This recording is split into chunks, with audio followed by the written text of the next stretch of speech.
علم نور ہے، علم نور ہے، علم نور ہے، علم۔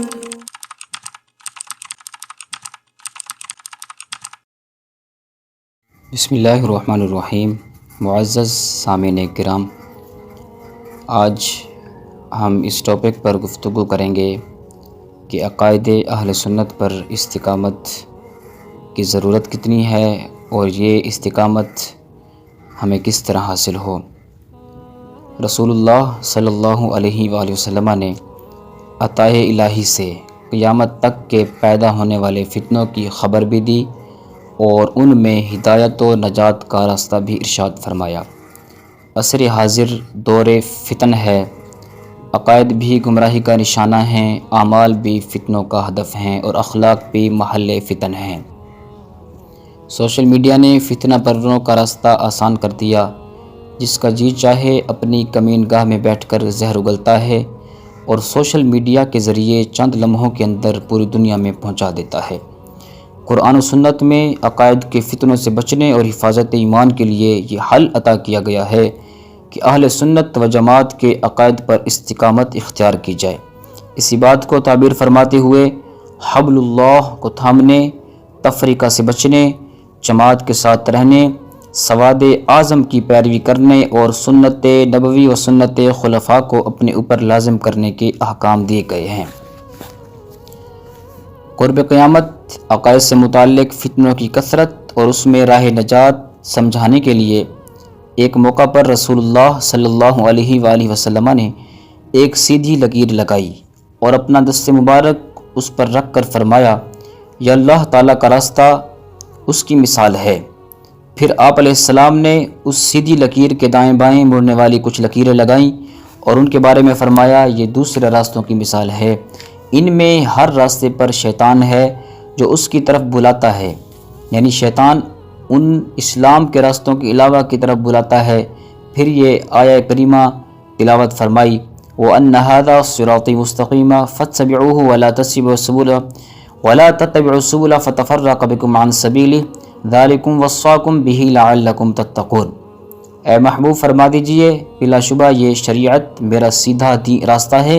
تو اس کی پیروی کرو اور دوسرے راستوں پر نہ چلو، ورنہ وہ راستے تمہیں اللہ کی راہ سے جدا کر دیں گے۔ اللہ تمہیں اس کی تاکید فرماتا ہے تاکہ تم پرہیزگار ہو جاؤ۔ سامعین مکرم، ازمینہ قدیمہ سے کچھ بدبخت مرض رفض میں مبتلا ہیں، ان کے دلوں میں بغض صحابہ رضی اللہ تعالیٰ عنہم سے جلن رہتی ہے، کچھ آزار نصب کا شکار ہیں، انہیں بغض اہل بیت رضی اللہ تعالیٰ عنہم خصوصاً بغض سیدنا علی مرتضیٰ رضی اللہ تعالیٰ عنہ کی مار ہے، کچھ کو تفضیل کا روگ ہے، یہ اجماع امت کے برعکس سیدنا علی کو شیخین کریمین رضی اللہ تعالیٰ عنہم سے افضل ثابت کرنے پر تلے رہتے ہیں، اور کچھ خروج کی بیماری سے نیم جاں ہیں جو سیدنا علی کے لشکر سے خارج ہونے کی سزا میں اب تک مسلمانوں کے خلاف نبرد آزما اور انہی کے خون کے پیاسے رہتے ہیں۔ ان قدیم فتنوں نے ماضی قریب میں نئی اٹھان لی ہے اور توہین صحابہ و اہل بیت علیہم رضوان سے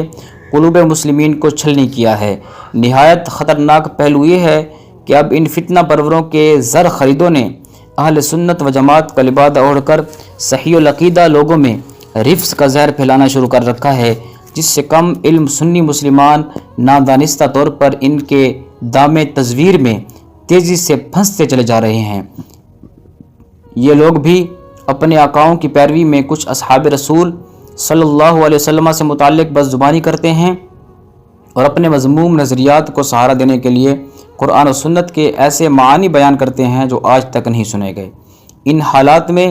اس بات کی اشد ضرورت ہے کہ عقائد اہل سنت و جماعت پر استقامت اختیار کی جائے اور ان کالی بھیڑوں کے شر سے خود کو محفوظ رکھا جائے۔ نظریہ اہل سنت و جماعت کے مطابق سید عالم صلی اللہ علیہ وآلہ وسلم کے تمام صحابہ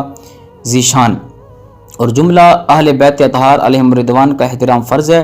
ان کی توقیر سلامت ایمان کی ضامن ہے، ان کا ذکر خیر ہمیشہ اچھے الفاظ سے کرنا لازم ہے اور ان کے باہمی اختلافات سے متعلق خاموشی اختیار کرنا ہی راہ نجات ہے۔ مشاجرات صحابہ میں بحث کرتے ہوئے کسی کی توہین کا پہلو نکالنا سخت حرام ہے اور ایمان کے لیے زہر قاتل ہے۔ اصحاب رسول صلی اللہ علیہ وآلہ وسلم میں سے بعض کو کچھ خوبیاں دوسروں سے بڑھ کر عطا ہوئی ہیں، البتہ علی الاطلاق کسی وصف کی تعین کیے بغیر خلفائے راشدین رضی اللہ تعالیٰ عنہم باقی تمام سے افضل ہیں، اور ان میں ترتیب افضلیت ترتیب خلافت کے عین مطابق ہے۔ یہی سلف صالحین کا موقف ہے، یہی فکر رضا ہے اور یہی عقیدہ اہل سنت و جماعت ہے۔ اس سے عدول راہ حق سے انحراف ہے اور اپنے دین و ایمان کو خطرے میں ڈالنے کے مترادف ہے۔ یہ کچھ باتیں ہم نے عرض کی ہیں کہ جو عقیدہ اہل سنت پر اگر استقامت ہم اختیار کریں گے تو پھر ہم بچ جائیں گے۔ من شذ